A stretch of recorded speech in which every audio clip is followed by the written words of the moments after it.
तुमने तो ऐसा लीडर चुना है जो राष्ट्र की वापसी में लग गया है। बड़ा काम करो। और ये राष्ट्र अगर वापस होगा तो 47 में जो जघन्य अपराध हुआ था 370 से, वहीं से शुरुआत की है उसने।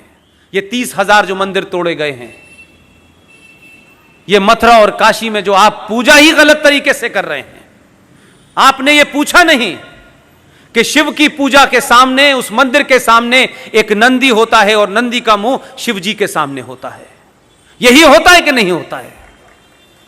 लेकिन आपकी दुआ इसलिए कबूल नहीं हो रही, आपकी मन्नतें इसलिए काशी के बाबा नहीं मान रहे कि आपको इतना पुरुषार्थ दिया उन्होंने, लेकिन उन्हीं लोगों ने उस मंदिर में जहां मस्जिद बनी हुई है वहां पे शिव का स्तंभ था। उस मस्जिद को बनाने वालों ने स्तंभ को उठा के साइड में रख दिया है, लेकिन नंदी की शक्ल नहीं बदली है। नंदी इधर है, शिव जी इधर है। आप उनके वंशज हैं। जब तक नंदी के सामने शिव नहीं होगा, आपकी पूजा नहीं ग्रहण होगी। आपने बाबर से भगवान राम, मर्यादा पुरुषोत्तम राम की जन्मस्थली को छीनने में 550 साल लगाए हैं। अगर आप समय रहते जल्दी जल्दी करेंगे तो जिन लोगों को बहुत शौक है, जिन्होंने किताबों में पढ़ा है कि ये राष्ट्र एक सोने की चिड़िया था, जिस दिन भी ये सनातन की तरफ लौटना शुरू हो जाएगा, ये बहुत सारे बौने जो आपके इस शहर में हकला हकला के बोलते हैं, बहुत सारे लोग शेरो शायरी के माध्यम से आपको ज्ञान देते हैं, कुछ राइटर हैं, कुछ एक्टर हैं, अब उसमें से कुछ कंडक्टर हो गए हैं। अगर इस नरेटिव को आप तोड़ेंगे, जिस दिन भी आपके अंदर अपने इतिहास को, अपने पूर्वजों को लेकर के एक गौरव की भावना पैदा होगी, इंफीरियरिटी कॉम्प्लेक्स और कुंठा में रहने वाले समाज कभी भी जिंदा नहीं रहते। अगर आपके अंदर एक ऐसा भाव पैदा हो जाए कि आपको लगने लगे कि मुझसे दुनिया में कोई सुपीरियर है ही नहीं, मेरे पूर्वज ये थे। क्या कभी आपने अपने घरों के अंदर, आपको पता चल जाए कि आपके परिवार में कोई रानी लक्ष्मीबाई के दरबार में बहुत बड़ा मंत्री था, आप उसकी तस्वीर लगाते हैं कि नहीं लगाते हैं? आपको यह गौरव पैदा होता है कि नहीं पैदा होता? तो मुझे बताइए, दाऊद इब्राहिम के साथ की तस्वीर क्यों लगाते हैं? फिर तस्वीर लगाने का मतलब होता है कि आपके अंदर वो गर्व पैदा होता है, आपको दिखाने का शौक होता है कि मेरे पूर्वज ये थे। अगर आपने महाराष्ट्र से निकाल करके वीर सावरकर की तस्वीर घरों में लगी होती, छत्रपति महाराज शिवाजी की लगी होती, सुभाष चंद्र बोस की लगी होती, खुदीराम बोस की लगी होती, तो देश की सूरत बहुत पहले बदल गई होती है। इसलिए शुरुआत घर से करिए, बहुत दूर जाने की जरूरत नहीं है।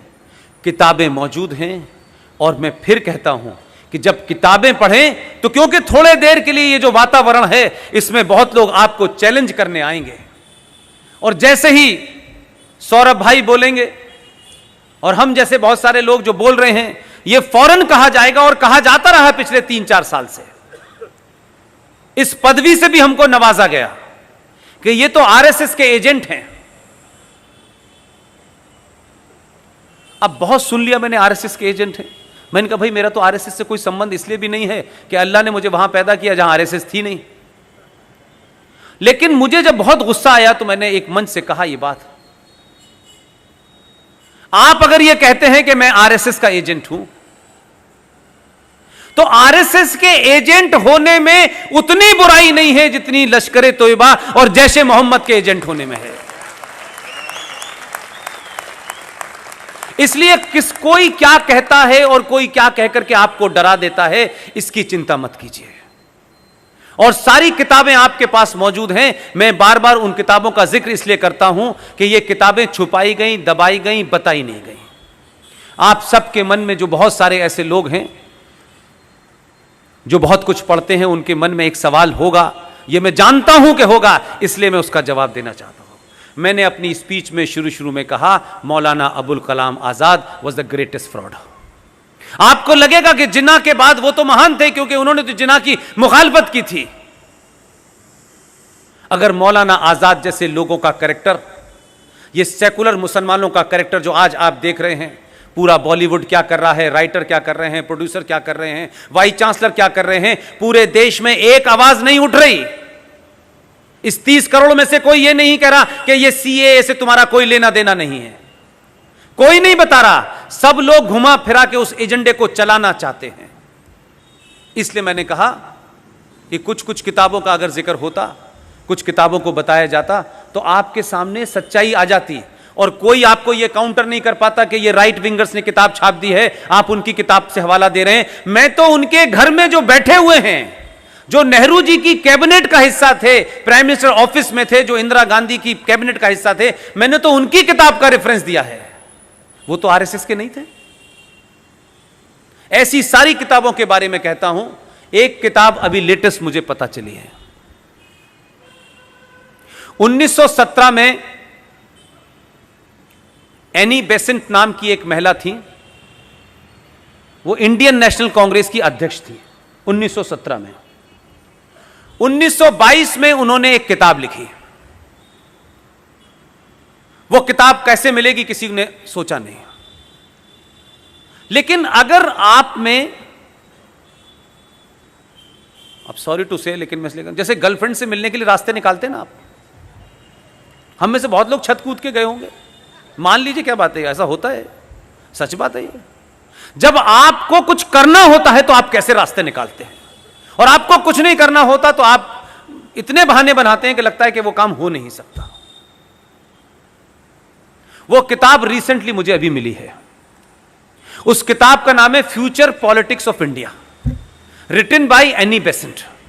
वो अपनी किताब में क्या कहती हैं कि जिस जमाने होम रूल की बात हो रही थी, उस जमाने अंग्रेज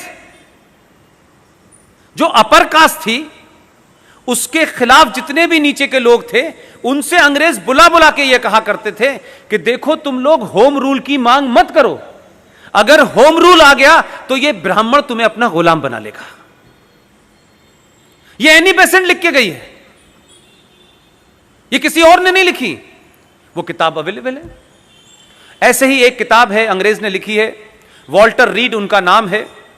किताब का नाम है keeping the crown, keeping the jewel in the crown, the great betrayal of British to India.